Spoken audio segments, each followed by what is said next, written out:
కొన్ని అనుమానాలు ఉన్నాయి కానీ వాటికి ఆధారాలు లేవు, బయటికి మాట్లాడలేము. ఆరోపణ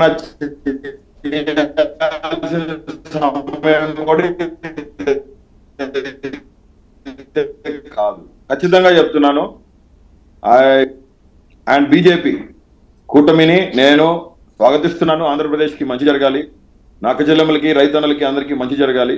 వాళ్ళలో కీలక పాత్ర పోషించిన పవన్ కళ్యాణ్ గారికి హార్దిక శుభాకాంక్షలు. ఎందుకంటే పవన్ కళ్యాణ్ అనే వ్యక్తి లేకపోతే ఎన్డీఏ కూటమి లేదు ఆంధ్రప్రదేశ్ లో. ఖచ్చితంగా చెప్తాను, మళ్ళీ చంద్రబాబు నాయుడు గారికి లైఫ్ ఇచ్చిన వ్యక్తి ఎవరైనా ఉన్నారంటే అది పవన్ కళ్యాణే. ఖచ్చితంగా దీన్ని అందరూ స్వాగతించాల్సిన విషయం. ఎందుకంటే ఇది very good humanitarian. First of all రాజకీయ విమర్శలు చాలా చేసినాం, వాళ్ళు చేసినారు, మేము చేసినాం, వాళ్ళు తిట్టినారు, మేము తిట్టినాం, ఇంకా ఒక అడుగు ముందుకేసి నా ఆఫీస్ దాఖలు పెట్టినారు. మేమైతే అట్లా చేయలే ఏమి.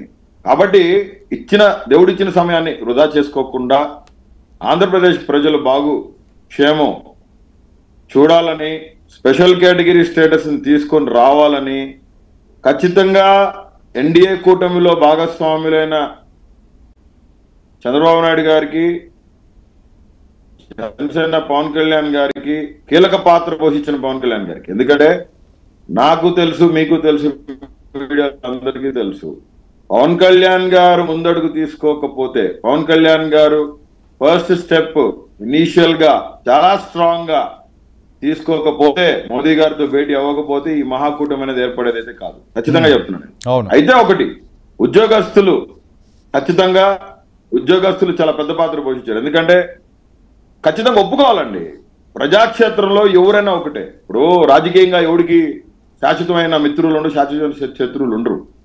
ఎందుకంటే what I'm telling why, because ఉద్యోగస్తుల విషయంలో తప్పిదం జరిగిందని ఖచ్చితంగా నేనైతే చెప్పదలుచుకున్నాను. అది ఉద్యోగస్తుల విషయంలో తప్పిదం జరిగిందని చెప్పదలుచుకున్నాము. దీన్ని పునరాలోచించుకొని, ఎందుకంటే 40% ఓట్ బ్యాంక్ తో ఉన్నాం సార్, ఇంకా మొత్తం లాస్ ఏం అయింది లేదు. చాలా ఒక 75-80 సీట్ల వరకు, 90 సీట్ల వరకు కూడా 2-3 నుంచి 5,000 ఓట్ల మెజార్టీతో గెలిచిన సీట్లే చాలా వరకు. అట్లా అని డిగ్రేడ్ చేసి చెప్పేది ఏం లేదు, హ్యూజ్ మెజారిటీతో గెలిచారు. నారా లోకేష్ గారు 90,000 ఓట్ల మెజార్టీతో గెలవడం జరిగింది, పవన్ కళ్యాణ్ గారు 95,000 ఓట్ల మెజార్టీతో గెలవడం జరిగింది, చంద్రబాబు నాయుడు గారు కూడా 25,000-30,000 ఓట్లతో గెలవడం జరిగింది.